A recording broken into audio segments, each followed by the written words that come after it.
Je lisais Matthieu 11 et les versets 27 et 28. Voyons, toutes les choses m'ont été remises par mon Père, et personne ne connaît le Fils si ce n'est le Père, et personne ne connaît le Père si ce n'est le Fils, et celui à qui le Fils veut le révéler. Venez à moi, tous ceux qui êtes fatigués et chargés, et je vous donnerai du repos. Yahushua, en venant comme le premier, a reçu du Père, par sa mort et sa résurrection, toutes les choses depuis qu'il a été engendré à travers la Rua, même avant la fondation du monde, n'est-ce pas? Mais en mourant et en ressuscitant là, pour le dire d'une certaine manière, c'est comme lorsqu'il peut acquérir l'héritage qui, à travers la mort, vient du testament.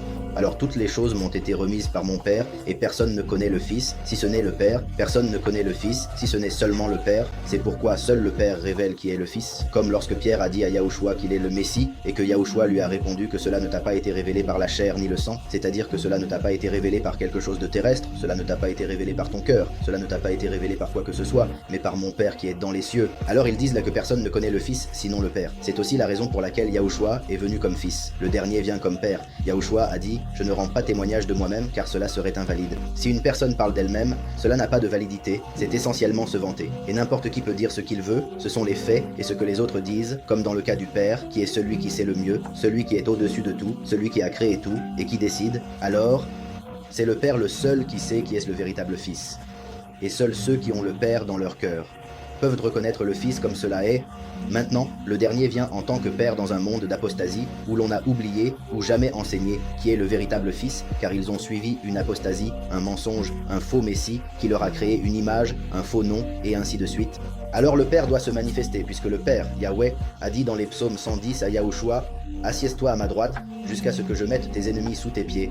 Alors Yahushua reste assis à la droite du Fils dans les cieux, avec Apocalypse 5, et Yahweh descend à la terre à nouveau, cette fois comme le dernier, cette fois comme le Père, pour mettre les ennemis de son Fils et de Joshua sous ses pieds, c'est-à-dire les faire tomber du ciel à la terre. C'est ce qui se passe dans Apocalypse 12.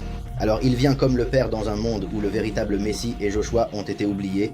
Alors, comme seul le Père connaît le Fils, il vient comme l'un des deux témoins pour rendre témoignage du Fils, Yahushua. Alors Yahushua est venu dire qui est le Père, comme nous le voyons dans Jean 17 par exemple, où il a dit qu'il est venu révéler le nom à ceux que le Père lui a donné du monde à ses disciples, et il le referait lorsqu'il viendra, et Yahweh, en tant que dernier, vient témoigner du Fils, et ainsi le témoignage est valide. C'est pourquoi il devait venir 2 fois, car il faut 2 témoins ou 3, et c'est là qu'intervient le Yahou. Mais il devait aussi venir 2 fois, la première pour parler du Père en étant le Fils, et la seconde ou dernière pour parler du Fils en étant le Père.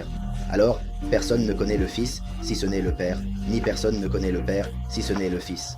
C'est pourquoi seul le Fils peut révéler qui est le véritable Père, et seul le Père peut révéler qui est le Fils, et c'est aussi pour cela qu'il devait venir en tant que Fils, dans le sens de se révéler à l'humanité. Personne ne connaît le Père si ce n'est le Fils, et celui à qui le Fils veut le révéler.